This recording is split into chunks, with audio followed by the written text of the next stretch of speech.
Hello my dear student, welcome back to the channel. आज हम exercise 9.1 के question number 10 पर डिस्कस करेंगे।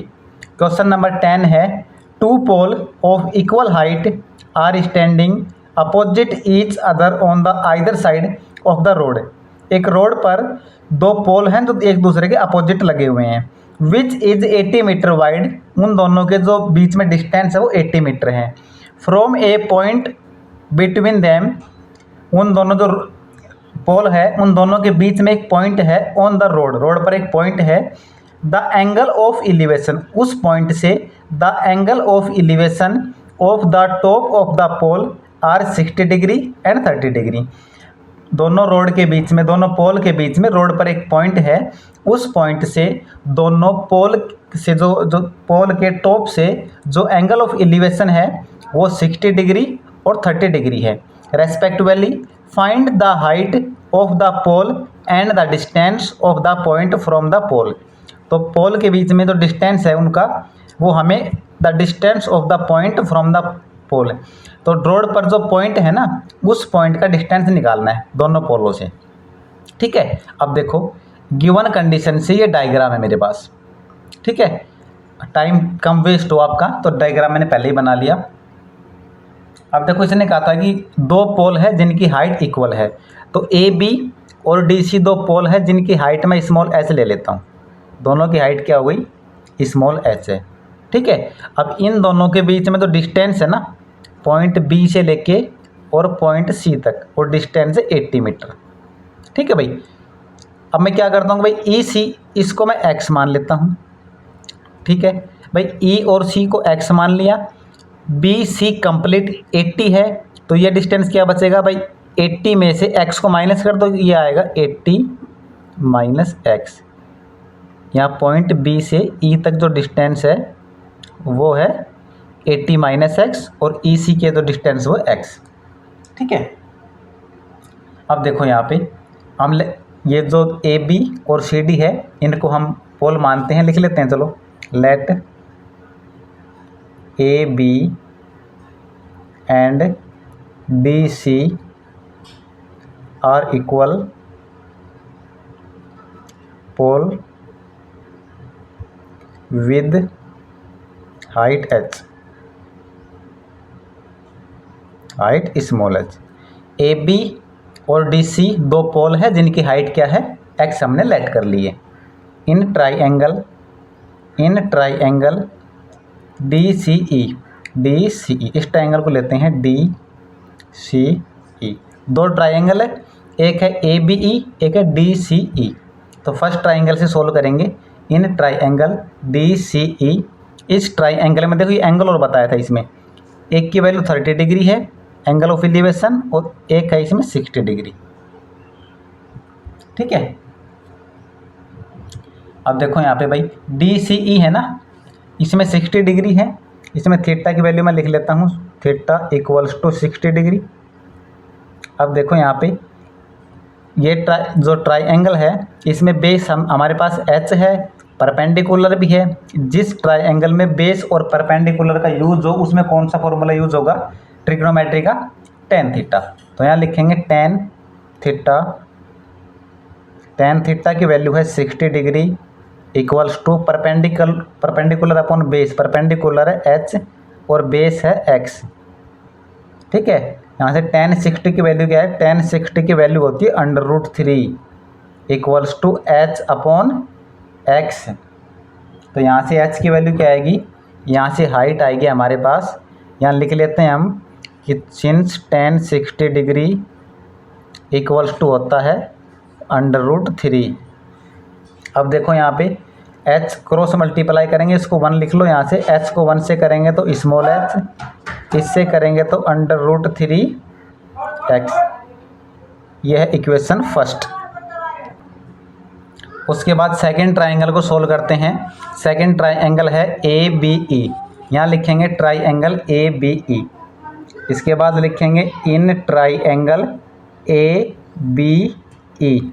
इस ट्राइंगल में थीटा की वैल्यू क्या है, 30 डिग्री है। देखो यहाँ पे ये ट्राइंगल ए बी ई, यहाँ थीटा की वैल्यू है 30 डिग्री।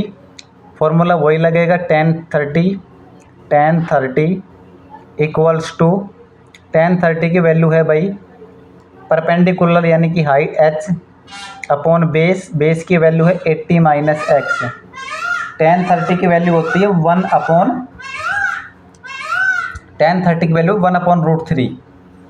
तो यहाँ लिखेंगे, इसकी जगह मैं लिखूंगा 1/√3। tan 30 की वैल्यू है, इसकी जगह लिखूंगा 1/√3 इक्वल्स टू, h की वैल्यू देखो फ्रॉम इक्वेशन फर्स्ट से h की वैल्यू हो जाएगी √3x और ये है 80 माइनस एक्स। ठीक है, यहाँ पे लिख लेंगे फ्रॉम इक्वेशन फर्स्ट से स्मॉल h की जो ये वैल्यू थी ये मैंने √3x लिख दी है। ठीक है, अब इन दोनों को क्रॉस मल्टीप्लाई करेंगे, 80 माइनस एक्स को 1 से करेंगे तो ये आएगा 80 माइनस एक्स इक्वल्स टू √3 को √3 से करेंगे, इसको करेंगे √3 को √3x से मल्टीप्लाई करेंगे तो यहाँ तो लिखेंगे 80 माइनस एक्स, यहाँ इसको मल्टीप्लाई करेंगे √3 को तो √3 से करेंगे तो 3 और यहाँ लिखेंगे x। ठीक है, अब यहाँ लिखेंगे भाई इस x को मैं इधर लेके जाऊँ, ये जो x है इसको इधर ले आता हूँ तो यहाँ हो जाएगा 80, इधर तो बचेगा 80 इक्वल्स टू यहाँ पे है 3x, माइनस x को इधर लेके जाऊँगा तो प्लस x, यहाँ बचेगा 80 equals to 3x plus x 4x। अब यहाँ पे x की वैल्यू क्या हो जाएगी, x equals to 80 divide by 4। Simple करेंगे तो यहाँ पे इसकी वैल्यू आएगी 20 इक्वल्स टू x, ये तो आएगी x की वैल्यू। ठीक है, x की वैल्यू आएगी 20। उसके बाद हम देखो यहीं कर लेते हैं, उसके बाद में लिखते हैं बाई इक्वेशन फर्स्ट।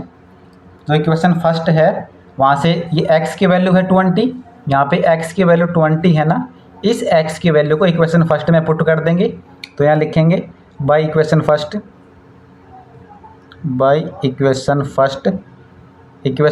है स्मॉल h, देखो यहाँ पे ये √3 इंटू एक्स, यहाँ x की वैल्यू है 20 तो h की वैल्यू क्या हो जाएगी, small h equals to 20√3। h की वैल्यू क्या आएगी भाई 20√3। अब BE की वैल्यू और निकाल लेंगे हम भाई, यहाँ पे h की वैल्यू हमने निकाल ली, दोनों जो पोल है उनकी हाइट दोनों की क्या हो गई 20√3। h हमने लेट की थी दोनों की हाइट, जो हमने क्या फाइंड आउट की है 20√3। उसके बाद में हम BE यानी कि 80 माइनस एक्स की वैल्यू और निकाल लेते हैं, डिस्टेंस ऑफ BE यहाँ लिखेंगे, इसलिए कि therefore BE equals to 80 minus X. ठीक है, अब यहाँ पे क्या करेंगे, x की वैल्यू, यहाँ पे x की वैल्यू हमने क्या लेट की है 20, इस वैल्यू को पुट करेंगे तो ये हो जाएगा BE equals to 80 minus 20, BE की वैल्यू आएगी 60। ठीक है, 60 मीटर या मीटर लिख लेते हैं। उसके बाद में हाइट निकाल ली हमने, distance of point E from point pole, E का डिस्टेंस निकाल लेंगे, BE की वैल्यू निकाल ली। ठीक है, 60 मीटर, ये जो EC के यहाँ लिख लेते हैं, चलो जो डिस्टेंस पॉइंट है ना यहाँ लिख लेते हैं, डिस्टेंस ऑफ, यहाँ लिख देता हूँ मैं, distance of point E from pole DC जो पोल है, DC पोल कौन सा है, DC जो पोल है इससे इस पॉइंट की जो डिस्टेंस है वो x है और x की वैल्यू क्या फाइंड आउट की हमने 20 मीटर, क्या आएगा 20 मीटर। दूसरा distance of point E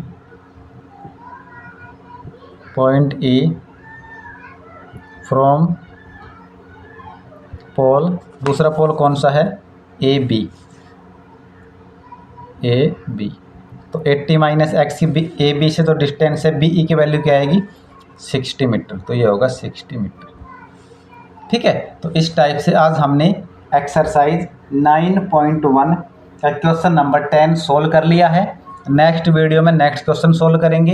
video आपको अच्छी लगती है चैनल को सब्सक्राइब करो और वीडियो को लाइक करो। Thank you.